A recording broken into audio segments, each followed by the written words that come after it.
দর্শক বন্ধুরা, এই মুহূর্তে আমি আছি ঢাকা শ্যামবাজার মেসার্স আলী ট্রেডার্সে। দর্শক বন্ধুরা, তো দর্শক বন্ধুরা, আজকের বাজারে কেমন চলছে দেশি পেঁয়াজ রসুনের দাম, এগুলো আজকে আমরা জানবো পুরো ভিডিওতে। তো যে যেখান থেকে এই মুহূর্তে আমাদের ভিডিওটি দেখতেছেন, সকলে ভিডিওটি না টেনে দর্শক বন্ধুরা পুরোপুরি দেখতে থাকুন। আজকের বাজার দর কেমন আছে সেগুলো আজকে আমরা জানবো পুরো ভিডিওতে।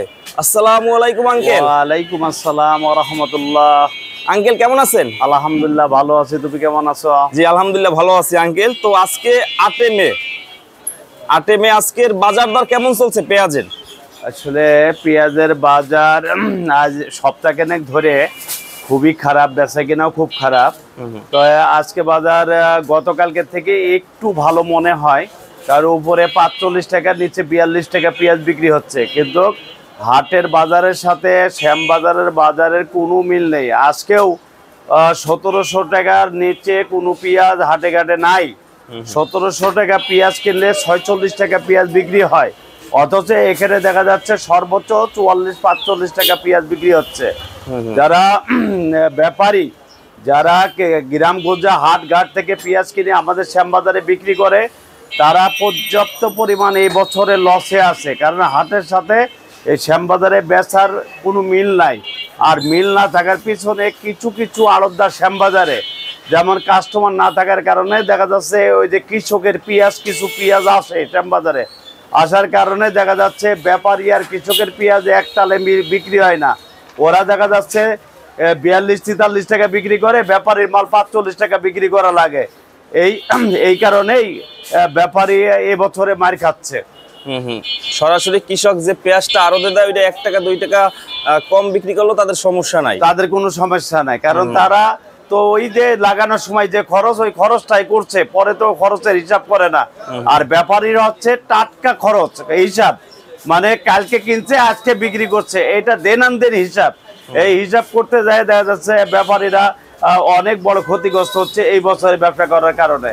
এই বছরে ইন্ডিয়ান বা বাইরের পেঁয়াজ না থাকার কারণে সারা বাংলাদেশ আমাদের দেশি পেঁয়াজ চলার কারণে দেখা যাচ্ছে ঢাকার থেকে বাইরের বাজারটা একটু ভালো, যেমন সিলেট, চিটাগাং, ফেনী, চৌমনির বাজারটা ভালো থাকার কারণে ওই সব এলাকার পাইকাররা হাটে ঘাটে যায় বাজার গরম করে ফেরায়। আমাদের ঢাকার সাথে ওইসব এলাকার সাথে মিল নাই, কারণ ওরা বেচে এখনো শুনছি 47-48 টাকা কেজি, আমরা বেশি 44-45 টাকা কেজি। তাহলে ওদের সাথে কিনে কিভাবে পারে না। আঙ্কেল, এই যে 2 সপ্তাহ আগে আমরা দেখলাম 50 টাকা 51 টাকাও পেঁয়াজ হয়েছে, এখন আবার 7-8 টাকা কম। এই 7-8 টাকা কমার মূল কারণটা কি? মূল কারণ হচ্ছে পেঁয়াজের আমদানিটা একটু গত সপ্তাহ থেকে বেশি, আবার আমদানি। এইটাই হচ্ছে আমাদেরকে বুঝতে হবে যে বাজার উঠানামা করে কেন। অর্থনীতি ভাষায় যখন আমদানি পর্যাপ্ত পরিমাণ, তখন আপনি বাজার কমে যায়। যখন আমদানিটা সীমিত থাকে, কম থাকে, তখন বাজার আপনি বেড়ে যায়। এটা বুঝতে হবে অর্থনীতির ভাষা, এটা যে মানে সাপ্লাই চেইন অফ কমান্ড। যদি সাপ্লাই বেশি না থাকে তাহলে বাজার বাড়ে যাবে, সাপ্লাই বেশি থাকলে বাজার কমে যাবে। এইটাই হচ্ছে স্বাভাবিক বাজারের গতি এটা। তো কৃষক ভাইরা এই দামে কি সন্তুষ্ট আঙ্কেল? এই দামে আসলে 45-50 টাকা পেঁয়াজের পড়তা পড়ে, কৃষক এখনো সন্তুষ্ট না। 50 টাকাও যদি পেঁয়াজটা বেচতে পারতো, হয়তো কৃষকের আসল পয়সা উঠতো। তো এখনো যেটা জানতে পারি বা শুনি যে এই বছরে ফলন কম হবার কারণে এই বছরে পড়তাটা বেশি পড়ে গেছে। আর এই পড়তা বেশি পড়ার কারণে কৃষক এখনো যে লাভবান হচ্ছে তা না, এখনো ক্ষতিগ্রস্ত হচ্ছে। কারণ হচ্ছে 50 টাকা বেচতে পারলেও হয়তো কৃষকের ঘরে আসল পয়সা যাইতো। এখন কিছু কিছু মানুষ হয়তো 2-1 যাদের ফলন পর্যাপ্ত পরিমাণ হয়েছে, তারা হয়তো কিছুটা হয়তো আসল পয়সা হয়তো উঠছে, কিন্তু যাদের ফলন কম হয়েছে তাদের মানে লাভ হচ্ছে না, লস হচ্ছে। আঙ্কেল, আমরা প্রতি বছর দেখি যে নভেম্বর-ডিসেম্বর মাসে মুড়ি কাটা আসার কিছুদিন আগে দেশি পেঁয়াজের কিছুটা সংকট পড়ে, ওই সময় দামটা একটু বেশি থাকে অথবা বিদেশি পেঁয়াজ লাগে। এবছর উৎপাদন কেমন হয়েছে? এবছর কি বিদেশি পেঁয়াজ দরকার হবে? আসলে পেঁয়াজের উৎপাদন পর্যাপ্ত পরিমাণ, ফলন কম। তো দেখা যাচ্ছে ওই আমাদের আছে অক্টোবর, নভেম্বর, ডিসেম্বর, ওই 2-3 মাস আমাদের একটু পেঁয়াজ একটু শর্ট পড়ে, ক্রাইসিস পড়ে। তো এই বছরে পেঁয়াজ পর্যাপ্ত পরিমাণ আছে, তো এখনই কিছু বলা যাবে না। তো সরকারের প্রস্তুতি নিয়ে রাখতে হবে যে ওই 3টা মাস আমাদেরকে একটু ক্রাইসিস মুভমেন্ট হিসাবে বুঝে নিতে হবে। তাহলে এই বছরে হয়তো বা নাও লাগতে পারে।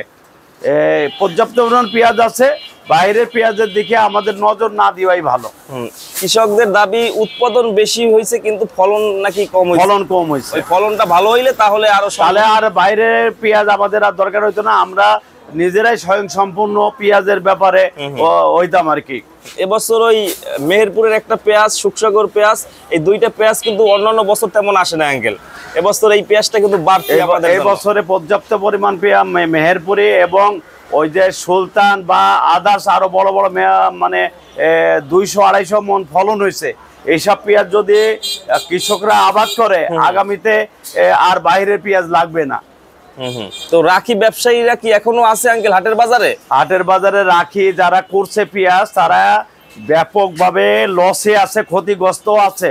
কারণ 2000 টাকা মন, 2100-2200 টাকা মন পেঁয়াজ কিনে চাঙে রাখছে। সেই সব পেঁয়াজ পড়তা হচ্ছে দেখা যাচ্ছে 2000 মন হলে 50 টাকা, আরো ঘাটতি মারতে দিয়ে দেখা যাচ্ছে 60-65 টাকা পড়ে গেছে। এখন বিক্রি হচ্ছে 45 টাকা। তাহলে পার কেজিতে 15 টাকা লস হবে যারা রাখি করছে। তো ভবিষ্যতে কি হবে জানি না। ওই যে অন্য বছর যেমন 2019 সালে 250 টাকা কেজির মানে এক ব্যবসায়ীর সাথে আলাপ হচ্ছিল, সে বলছিল যে 1 লক্ষ টাকার পেঁয়াজ আমি 10 লক্ষ টাকা বিক্রি করছি। তাহলে ওই যে লাভ, এই লাভ যারা করছে তারা আর ওই সামলাইতে পারে না। ওই লাভের আশায় এবছরে আবার তারা রাখি করছে। তো এবছরে এখনো ভবিষ্যৎ ভালো বলে মনে হচ্ছে না। তো হয়তো দেখা যাচ্ছে ওই যে অক্টোবর, নভেম্বর, ডিসেম্বরে যায় হয়তো তাদের ওই লসটা কভার হতে পারে। এবারও যারা ঈদের শুরুতে পরপর বা আগে যারা রাখছে তাদের কিছু টাকা হইতে পারে। আসলে রাখি আলাদা 1800-2000 টাকা মন কিনে এখনো মানে লাভ হবে বলে মনে হচ্ছে না। আর ঈদের আগে পেঁয়াজের বাজার ব্যাপক হবে বলে মনে হচ্ছে না। বাজার খুব একটা ভালো হবে না, খুব বাজার বাড়বে না, এইটুকু আমি নিশ্চিত বলতে পারি। যেহেতু আমদানি অনেক আঙ্কেল, আমদানি আছে, আমদানি প্রচুর আমদানি আছে। তো যারা আঙ্কেল এখন কৃষক যারা আছে তাদের কিভাবে বাজারে পেঁয়াজ গুলো ছাড়লে ভালো হয়? মানে তাদের কাছে তো পেঁয়াজ আসলে কৃষক যারা আছেন তারা ধারাবাহিক ভাবে মানে পেঁয়াজ ছাড়েন, মানে ধরে রাখবেন না, কৃত্রিম সংকট করবেন না। কারণ কৃত্রিম সংকট বা দেখা যাচ্ছে যে এই মজুদ এইগুলা কৃষকের ঘরে হয়, এইগুলা কোনো আড়তদার বা কোনো ব্যবসায়ীর ঘরে মজুদ হয় না। এটা কৃষক তারা তাদের চাঙে কিনে রাখে বা মজুদ করে রাখে, সংরক্ষণ করে রাখে। মজুদ বলা যাবে না, সংরক্ষণ করে রাখে। তারা যদি সংরক্ষণ না করতো তাহলে পেঁয়াজ সারা বছর আমরা খেতে পারতাম না। হঠাৎ করে উঠাইলাম আর বেশি ফেলালাম, তাহলে সারা বছর কোথায় পাবে? এই জন্য সংরক্ষণের দরকার আছে। সংরক্ষণ করে রাখলে সারা বছর আমরা ভুক্তা যারা তারা খাইতে পারবো। এই জন্য যারা সংরক্ষণ করে তাদেরকেও ধন্যবাদ জানানো দরকার। তাদের সংরক্ষণ করার কারণেই আমরা তো সারা বছরে পেঁয়াজ পাই। আর সংরক্ষণ না করলে তাহলে সারা বছরে পেঁয়াজ পাইতাম না, সংকটে পড়ে থাকতাম। মুড়ি কাটা যেরকম 3 মাস থাকে ওই রকম শেষ হয়ে যেত। হ্যাঁ, মুড়ি কাটা তো সংরক্ষণ করতে পারে না, এগুলা তো দেন বিক্রি করতে হয়, তোলে আর বিক্রি করে। আর এই হালি পেঁয়াজটা সংরক্ষণ করে রেখে সারা বছর আস্তে আস্তে বিক্রি করে, সারা বছর ধরে বিক্রি করে আমরা জনগণের মাধ্যমে খেদমত করতে পারি ইনশাআল্লাহ। আঙ্কেল মাঝে মাঝে দেখা যায় যে গাড়িতে ইন্ডিয়ান পেঁয়াজ আসে, এটা কিভাবে আসে, কোনো তথ্য আছে জানা? আসলে ইন্ডিয়ান পেঁয়াজ আমি তোমার মাধ্যমেই আমি সাধারণ জনগণের, সারা বাংলাদেশের মানুষের মেসেজ দিয়েছিলাম যে সিলেট অঞ্চল দিয়ে কিছু বিলাকে পেঁয়াজ ঢোকে। পরবর্তী থেকে দেখলাম বর্ডার থেকে আমার এক ভাই, আমার এক হিতাকাঙ্ক্ষী আমাকে রিং দিয়ে বললো, ভাই বিলাকে ঢুকছে না, এই পেঁয়াজগুলা বর্ডারে নামানো ছিল, এই পেঁয়াজগুলাই মার্কেটে আসছে। এখন আসলে সরকার বা প্রশাসন বলতে পারবে বিলাকে ঢুকছে না যারা ইম্পোর্ট করে আনে ওই যে তাদের গোডাউনে রাখছিল ওই মালগুলাই মার্কেটে ছাড়ছে, এটা ওনারাই বলতে পারবে, আমি সঠিক করে বলতে পারছি না। ভারতের পেঁয়াজ কি বেশি দিন রাখা যায় আঙ্কেল? 4-5 মাস? আসলে পেঁয়াজ ওই যে 4-5 মাস আসলে রাখা যায় না। তো কেমনে রাখলো আমি চিন্তা করে পাচ্ছি না। আমার মনে হয় আমি যেটা বুঝি সেটা হচ্ছে ইন্ডিয়া থেকে ওইটা মানে বিলাকের মাধ্যমে আসছে। তো এখন দেখা যাচ্ছে যে সামনে ভবিষ্যতে বর্ডারে খুবই কড়াকড়ি চলছে, আমাদের সরকারও খুব হার্ড লাইনে আছে, কারণ ভারত পাকিস্তান ইতিমধ্যে যুদ্ধ শুরু হয়ে গেছে। যুদ্ধের কারণে আমাদের দেশে হয়তো এই প্রভাবগুলো পড়বে বা বর্ডারে আরো কড়াকড়ি হবে। বর্ডার থেকে দেখা যাচ্ছে যে বিলাকে কোনো পেঁয়াজ বা অন্য আদার্স কোনো জিনিস আসতে পারবে না। না আসলে দেখা যাচ্ছে কৃষক ধারাবাহিকভাবে পেঁয়াজ বের করলে তাদের আর লস হবে না, তারা লাভবান হবে।